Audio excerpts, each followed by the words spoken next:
Hello, my wonderful people. Welcome to Linda's TV show, the home of news. Here we react to all forms of news, anything that is happening in the globe. We'll bring it to you here. If you like what you are seeing, kindly subscribe, put on your notification bell. This is very, very important to enable you to know when we upload a new video or YouTube suggesting our videos to you. Now, in this video, I want to put a disclaimer that I do not promote misleading information in this platform. We do not promote violence. I hate those things. We are here to inform, educate the members of the public about what is happening in the world. Well, finally, we've just been released from illegal, unjust, unwarranted, and inhuman detention by the Bola Ahmed Tinubu regime, orchestrated by his illegal IGP Kayode Egbetokun. And we are heading home, hopefully. In fact, I was supposed to be heading to Lagos for a protest for tomorrow. But we are still checking on the flight, if there's any flight tonight. Have you seen the warning from the Lagos State government? You know, they can warn themselves, they can't warn me. You can't warn me about my rights. Yes. They are the ones who have to warn themselves about their responsibilities. So it wasn't going to stop me. It is not the first time people who are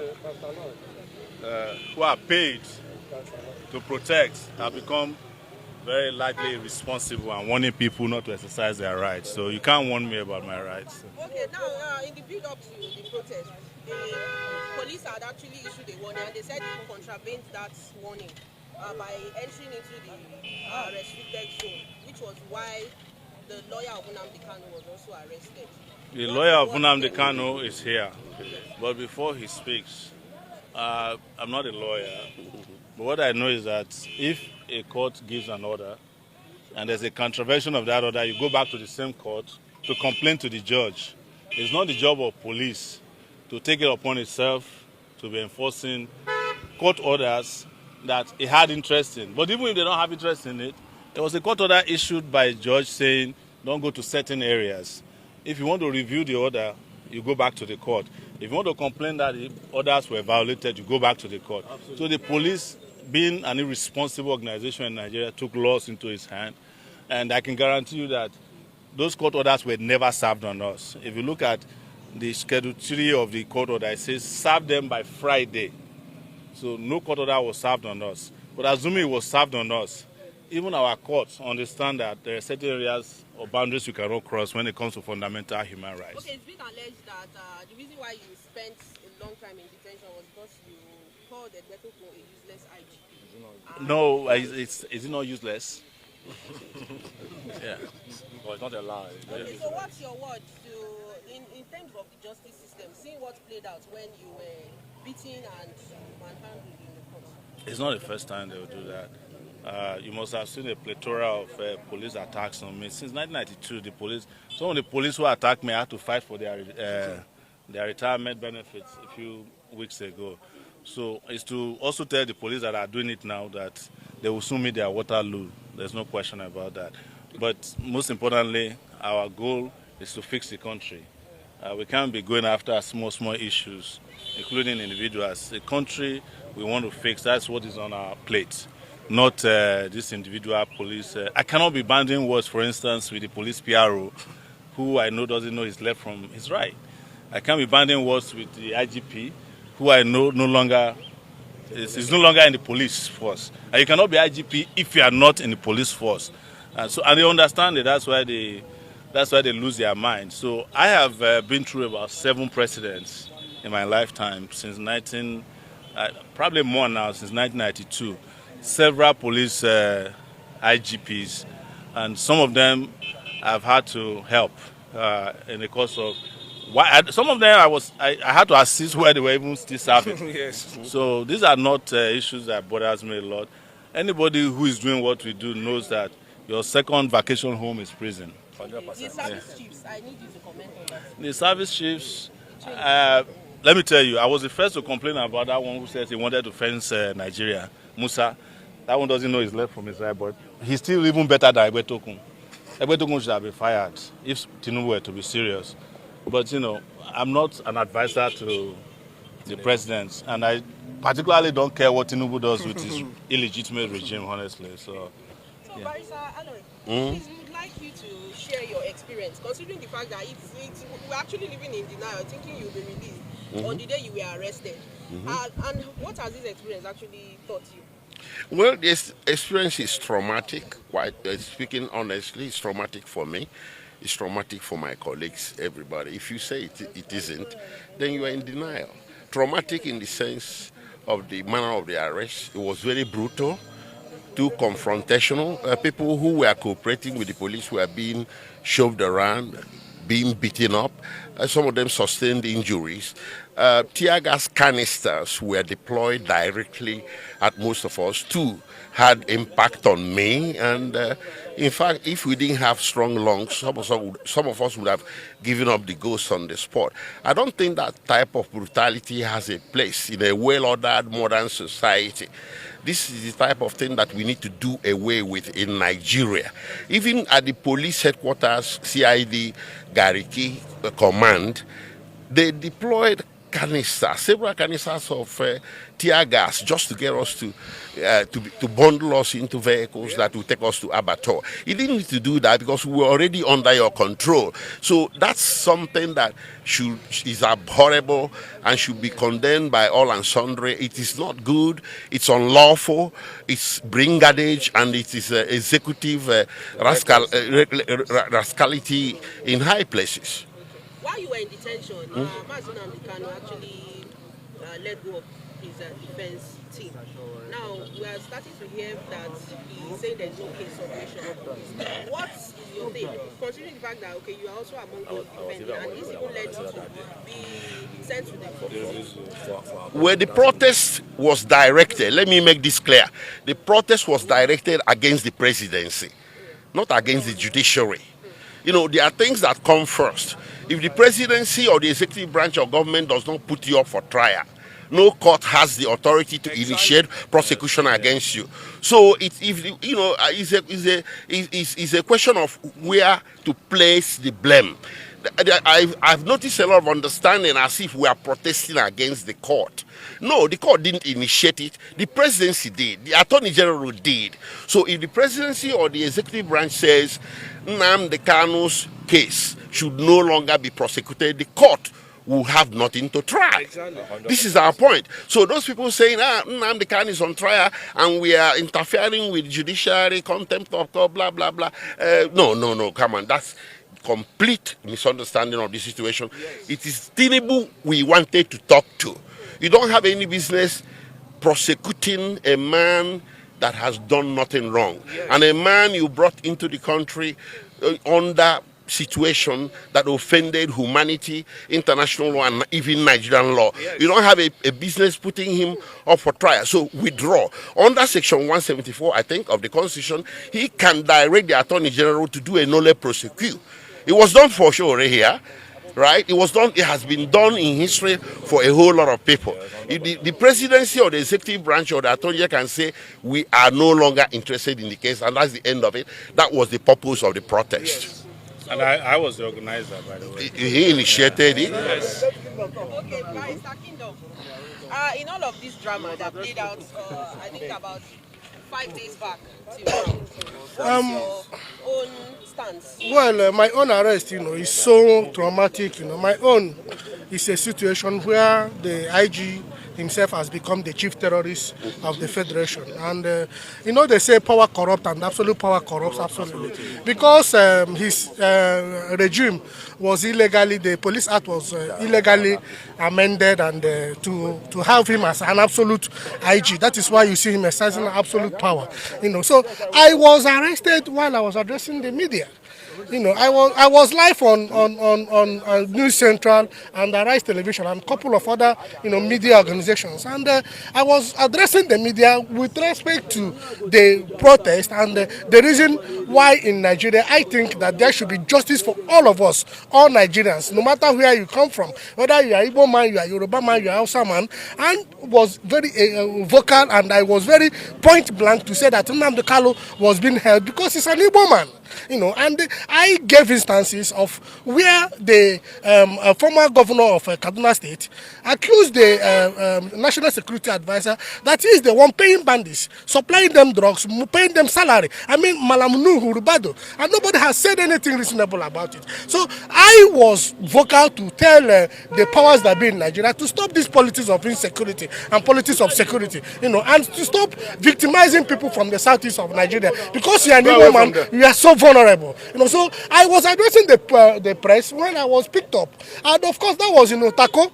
The order given by the court was the purported order was that protesters shouldn't get to National Assembly 3-arm zone. I was picked up at Utako while addressing the press. So I want to know, I'm asking you, gentlemen of the press, when did addressing the press constitute an offense in this country? That is what the illegal IG would tell me.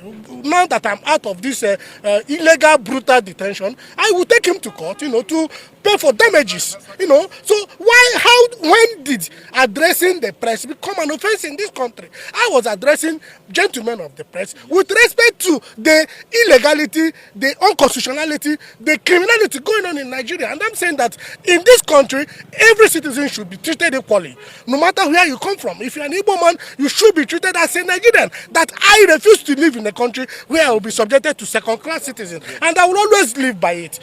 So the illegal IGP will still tell me in court when it becomes an offense, to address the press in this country. That was the only offense I committed. This is the press. I want to say that I want to commend the judiciary. You see, on the last Friday, I told you people that we have completed the but the magistrate was not here to be found. So it was discovered that the magistrate was actually ill. He's not supposed to sit on that Friday, but because of the nature of the application, and he was there. So when they needed to see the doctor, he rushed to see the doctor. So that's what actually happened. And I want to also encourage the judiciary. Please, you people should continue to be independent. Just like as we witnessed, all their effort to make sure that the magistrate did not take the application for bail. He resisted it. That is what we are asking judiciary to be doing. Are you getting what I'm saying? Now, if you now say that people should not protest, how do you want people to complain? Because protest is complain. And when people are protesting, I continue to say it, they are helping the government. When people are protesting, they are helping the government. It is helping the government to know that this is what we are supposed to do that we are not doing. And I also want to encourage the judiciary to do more, and also advise Nigerian police. Please, men, officers and men, most of police officers today are dying. Their children are useless because of what they committed when they're in active service. Don't allow people to be laying curses on you. You cannot just tear gas somebody that never committed anything against you. You cannot go and tear gas an old man and you want to be old. You cannot go and tear gas some persons and you have children. God will not allow your children to be useful to you. God will raise untimely death against them. Don't do that. Look at how people are crying because of you, Nigerian police. Even when they ask you to go and commit evil, must you do it? Tell them that you're not doing it. Even if when they ask you to do it, when they say go and throw the tear gas, can't you say no? You have the right to say no, I won't throw the tear gas. Highest they will do, they will discipline you. So please, I want to encourage Mr. President. You are the father of the nation.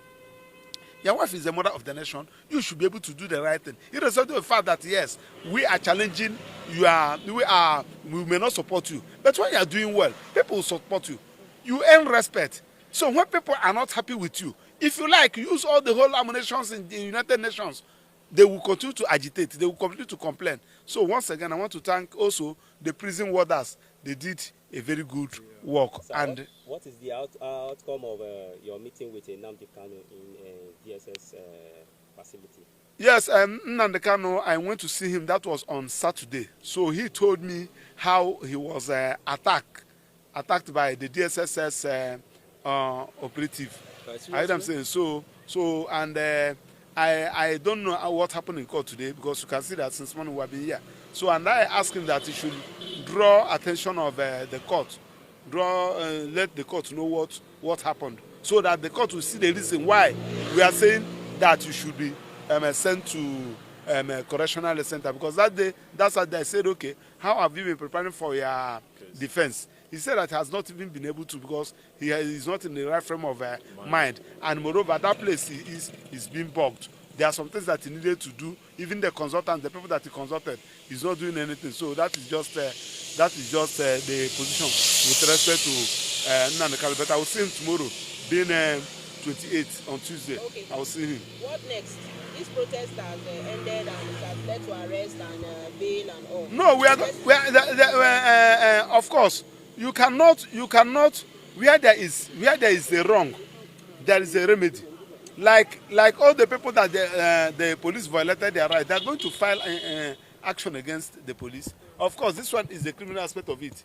They have adjourned the matter till 15th day of December. Am I right? For hearing. So that does not mean that those people that violated their rights, they are going to take you on. Yeah. You are going to you say that you have an order restraining them from protesting in the central area, but you pick them at Otaku. I hear them say, what is the business that has to do with central area and Otaku? What does you using the live bullets? What does that supposed to mean? Throwing tear gas. You can see the other guy that was they injured. I hear them saying somebody without that is armless, that is not violent. So it's very unfortunate.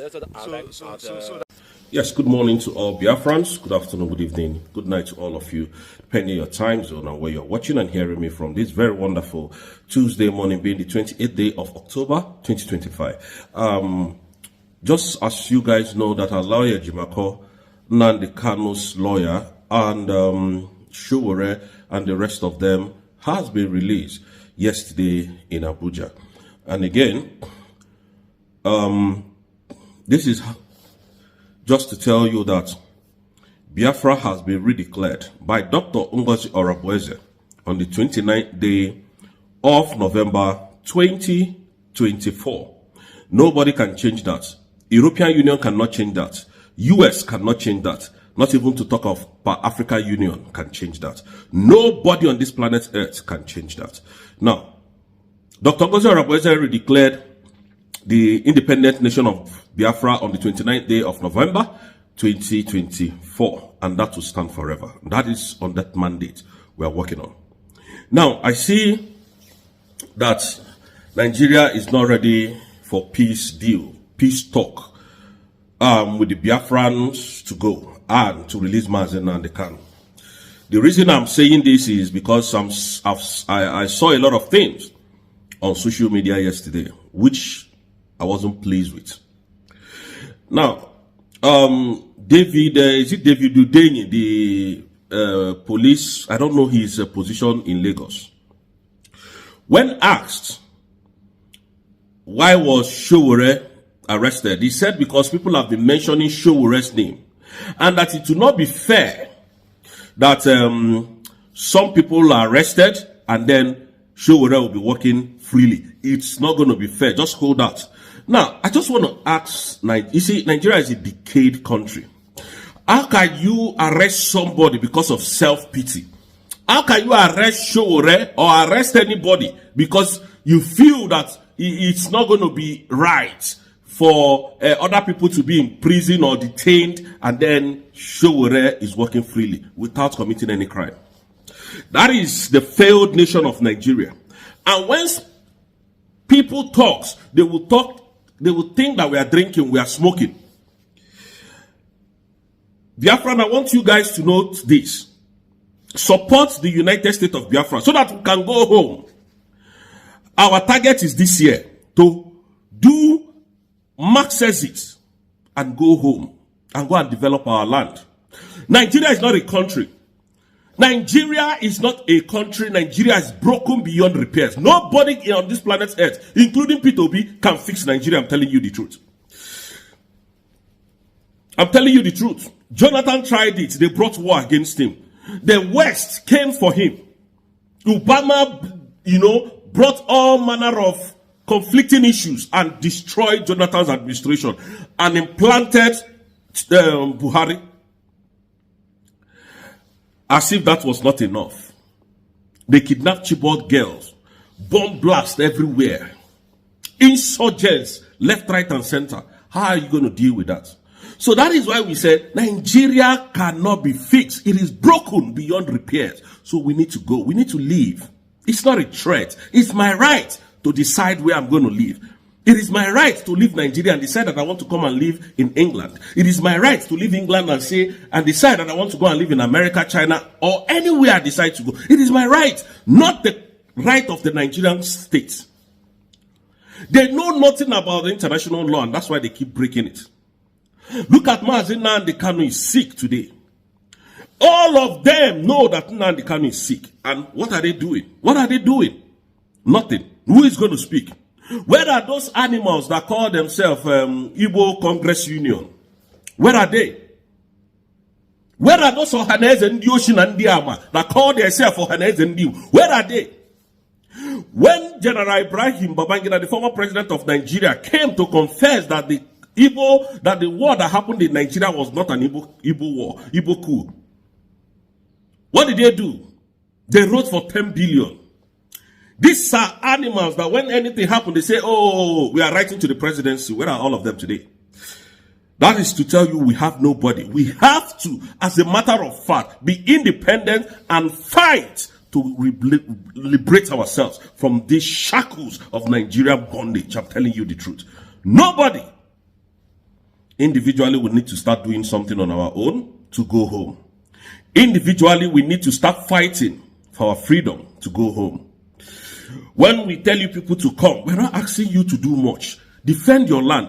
We need your resources to use and defend our land. You will say no. Oh, and they go far. If they want to make money, they will come on social media and be talking about Biafra. Today, it don't happen. No. Do you know that even our leader, Nnamdi Kanu, knows it, that Biafra has been redeclared, that we now have a nation. We now have a legal document that backs me and every one of you Biafrans up. He knows it. Why are you not doing the needful? Look at what they are doing to our brothers and sisters. Why would they arrest a man who has committed no crime? Just because Nigeria want to show their evil power on the Igbo, intimidate, suppress, oppress Igbos. Nothing else. There was no crime committed. You can imagine when the Udeni was telling you he arrested Sowore because of, other people are complaining that Sowore that led the protest. So Sowore committed no crime, but Sowore was arrested for what? Nothing, no offense.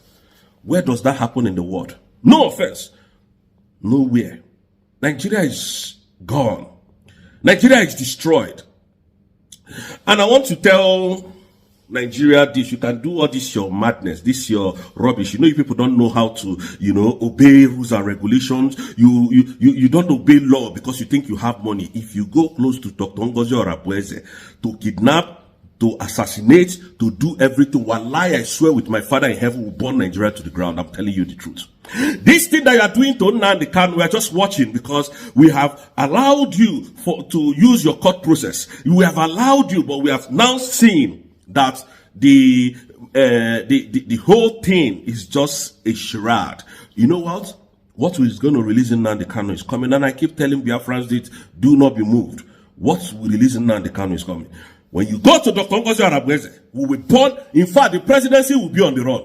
I'm telling you. You might have all the military. We live in the Western world. We know what to do. We live here in the Western world. Technology, we got it in our brain. So all this one, we're just looking at you people are just doing nonsense. You think you don't know what to do? The last people you should ever mess with are Biafrans. Biafrans, be scared of these people. Be mindful of them, Biafrans. I'm telling you, be mindful of Biafrans. You are threatening us with Nnamdi Kanu. You are provoking us to anger to know what we're going to do. Shame on all of you. Look at Nigerian system. The police are all corrupt. President is a corrupt man, a drug dealer that cannot fly. I keep telling people, and I saw one idiot on my social media handle yesterday saying that I said that Tinubu cannot fly to America, but yet Tinubu is doing business. You are dumb. Your head is not correct. You don't have brain. I was reading that nonsense, and it was an Igbo man, although some of these people just use Igbo name to come into create account and start talking nonsense. Your president, Tinubu, if his jet lands in America, is going to be arrested. If he talks here, they lie. Let him try it. They will seize that private jet because the DEA is after him, the FBI is after him, the DOA is after him. A criminal. Your president is a thief, a drug lord, drug dealer. That is who your president is. And he's trying to pay almost $2.something million in cash to clean his bad record in America. $2.something million. That is a man that is leading Nigeria. Some of you will come here and start defending rubbish. Tinubu, a man that cannot travel America, he can't go to America. That is the man that was seen with Alexander Stubb of Finland. How will anybody take that Alexander Stubb as a serious person? How will any man take Nigeria seriously? How would businesses strive in Nigeria when Tinubu brothers and sisters are the ones controlling your courts? How would international investors come to Nigeria to come and invest when the people who are the aim of the affair are all corrupt? Judiciary is corrupt. Tinubu's government is very corrupt. The governors of Nigerians are corrupt. So which business will strive in Nigeria? Tell me. This provocation you are trying to pull off with Nnamdi Kanu, I'm telling you, Nnamdi Kanu will destroy Nigeria completely. You see, Nnamdi Kanu that you kidnapped, you don't know what you got yourself into. I'm telling you the truth. You think he's just an ordinary man, but that is Nnamdi Kanu. If you go close to Dr. W0RST, I tell you, I don't think you don't even dare us. Don't dare us, because we will destroy Nigeria beyond recognition. I'm telling you, it's not a threat. We are now a sovereign nation, and that will definitely stand. You see, as for Soludo, I'll talk about your case tomorrow, because there will never be any election in Biafra land. And for those of you who are still in Anambra State, hoping that election will happen, just pack your bag and baggages and travel out. Just anywhere you can go until after that 8th or 9th, you can start coming back. But you see, that's 8th of November. Just do whatever you know how to do to live. Because if you remain there, your safety is not guaranteed. Trust me, as a military. As a terrorist military in uniform from the Nigerian state, your safety is not guaranteed. And for pedestrians, stay home. If you cannot stay home, in fact, it's not even safe to stay at home, because after the whole show, they will come for you people. So it's not safe. Just leave. If you can go to neighboring villages, it's okay. Just leave. We're going to fight fire with fire this time around. Hello, my wonderful people. As you have finished watching this interesting video, please, I want to see your comment, your contribution, your opinion in the comment section. Like I said earlier, let us do it constructively. Tell me what you think about this video that you have just watched, and also about the platform. If you haven't subscribed, what are you waiting for? Please remember to subscribe, put on your notification bell, share this video, and remain blessed.